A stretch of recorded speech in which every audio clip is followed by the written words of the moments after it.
यहाँ पर हमारा क्वेश्चन नंबर 9 है, the accompanying Venn diagram shows 3 events A B and C and also the probabilities of the various intersection, for instance P A intersection B is equal to 0.7। ये Venn diagram दिया हुआ है, इसमें ये ellipse जो है वो इवेंट ए को सूचित करता है, ये इलिप्स है वो इवेंट बी को सूचित करता है, ये जो इलिप्स है इवेंट सी को सूचित करता है, ये total part ellipse events elliptical part event C को सूचित करता है। अब इसमें जो ये पार्ट है, ये वाला पार्ट है, ए और बी के बीच में जो कॉमन है वो ए इंटरसेक्शन बी को सूचित करता है, और जो हमें यहाँ probability of A intersection B is equal to 0.7 के रूप में प्राप्त होता है। इसी प्रकार जो ये वाला भाग है यहाँ पर, ये बी और सी दोनों के बीच में कॉमन है, और ये part event B intersection C को सूचित करता है। अब ए और सी में कोई भी कॉमन नहीं है, ए इंटरसेक्शन बी, ए और सी इवेंट ए और सी म्यूचुअली एक्सक्लूसिव है, इनके बीच कोई इंटरसेक्शन नहीं है, probability of A intersection C 0 होगा। अब हमें यहाँ पर फाइंड क्या करना है, फाइंड करना है determine P A probability of A, हमें यहाँ पर प्रोबेबिलिटी ऑफ ए फाइंड करना है।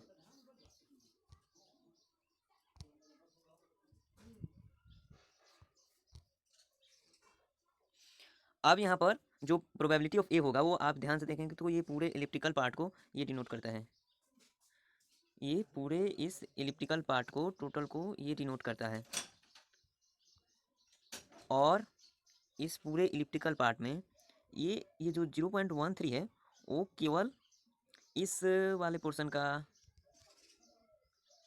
ये जो पोर्शन है ये पोर्शन, इसका जो प्रोबेबिलिटी है वो 0.13 है, और जो ये भाग है इसका प्रोबेबिलिटी है 0.17, और हमें प्रोबेबिलिटी ऑफ ए फाइंड करना है, तो इसका जो प्रोबेबिलिटी ऑफ ए होगा वो हमारा वो इस टोटली पूरे इलिप्टिकल पार्ट की प्रोबेबिलिटी होगी, तो हमें प्रोबेबिलिटी ऑफ ए इन दोनों के सम के द्वारा फाइंड प्राप्त होगा, हम इन दोनों को सम करेंगे तो प्राप्त होगा। प्रोबेबिलिटी ये जो पार्ट है, आप जो इलिप्स में से इसको हटाने के बाद जो प्राप्त होता है उसकी प्रोबेबिलिटी 0.13 है, और जो इसकी प्रोबेबिलिटी है वो 0.17 है, और इन दोनों को हम ऐड करेंगे तो हमें प्रोबेबिलिटी ऑफ ए फाइंड होगा। इसके बाद हमें फाइंड करना है probability of B intersection C dash, B intersection C dash, यहाँ पर probability of B intersection C dash, तो ये हमारा सी है, इसके बाहर जो कुछ भी है ये सब जो कुछ भी है ये सी डैश के पार्ट हैं। अब देखिए सी डैश और बी में जो कॉमन होगा वो बी इंटरसेक्शन सी डैश होगा, तो निश्चित रूप से सी डैश और बी में जो कॉमन होगा वो सी में तो निश्चित रूप से नहीं होगा, तो मतलब कि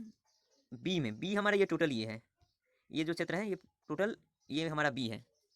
और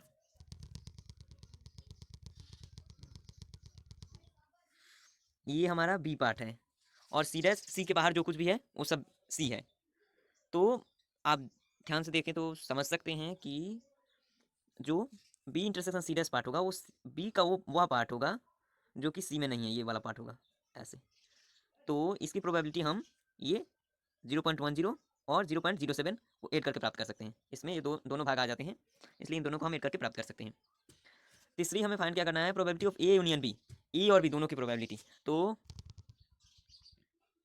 ए यूनियन बी के लिए यहाँ पर ये ए है ये बी है, ए यूनियन बी टोटल ये पोर्शन ए यूनियन बी को सूचित करेगा, तो इसमें 3 पार्ट आ जाएंगे, ये और ये, इन तीनों को जोड़ने पर हमें जो प्राप्त होगा वो probability of A union B होगा।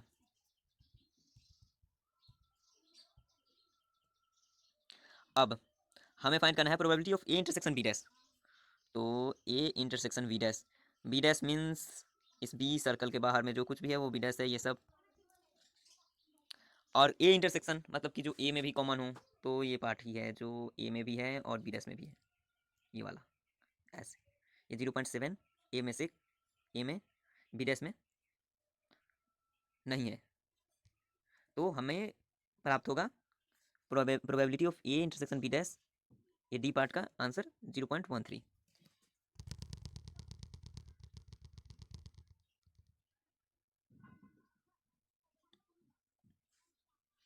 अब हमारा ई पार्ट है probability of B intersection C, तो बी इंटरसेक्शन पार्ट सी ये है, इस पार्ट को हम बी इंटरसेक्शन सी बोलते हैं, ये दोनों में कॉमन है, तो निश्चित रूप से इसका आंसर 0.15 होगा। अब हमारा फाइनल जो क्वेश्चन है, क्वेश्चन का फाइनल पार्ट है वो है probability of exactly one of the three occurs, exactly one of the three occurs. तो आप ध्यान दें तो ये बता सकते हैं कि जो ये एरिया है इसमें केवल एक घटित होने की प्रायिकता दी हुई है। ये जो एरिया है इसमें केवल बी के घटित होने की प्रायिकता दी हुई है, और ये जो यहाँ पर पोर्शन है वो केवल सी के घटित होने की प्रायिकता दे रही है। तो इस प्रकार हम यहाँ पर रिक्वायर्ड प्रोबेबिलिटी को, ये इस पार्ट के प्रोबेबिलिटी को, इसको और इसको सम करके प्राप्त कर सकते हैं। इन तीनों के सम से प्राप्त होगा। तो इस प्रकार हम वेन डायग्राम के द्वारा इन सभी प्रश्नों के उत्तर देंगे। इसका सोल्यूशन देखते हैं। P A is equal to 0.13 plus 0.07 is equal to 0.20। यहाँ पर जो पी ए होगा ये इस पार्ट का प्रोबेबिलिटी होगा, इस एलिप्स का, और जो कि हम क्लियरली 0.13 और 0.07 से वो ऐड करके फाइंड कर सकते हैं। इसी प्रकार P B intersection C dash जो होगा वो वास्तव में probability of B minus C होगा, और वो इस पार्ट का प्रोबेबिलिटी होगा 0.107 प्लस 0.10। इन दोनों को जोड़ने पर हमें प्राप्त होगा probability of B intersection C dash C complement, जो कि हमें प्राप्त हुआ है 0.17। इसी प्रकार probability of A union B, तो probability of A union B इस पार्ट का और इस पार्ट का यूनियन है,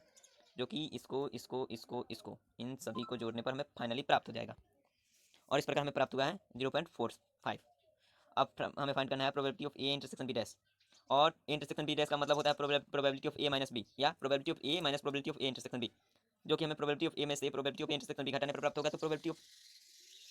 ए minus probability of A intersection B वास्तव में यही पार्ट है जिसका हमें प्रोबेबिलिटी डायरेक्टली दिया हुआ है 0.13, और हम 0.13 फाइंड करेंगे। इसके बाद हमें फाइंड करना है यहाँ पर probability of B intersection C, तो बी और सी में जो कॉमन है यही है 0.15। फाइनली हम डायग्राम से बता सकते हैं 0.15। अब probability of exactly one of the three occurs, तो ये हमारा 0.08 है, 0.10 है, 0.28 है, 0.10 है, 0.13 है। इन तीनों को जोड़ने पर हमें रिक्वायर्ड प्रोबेबिलिटी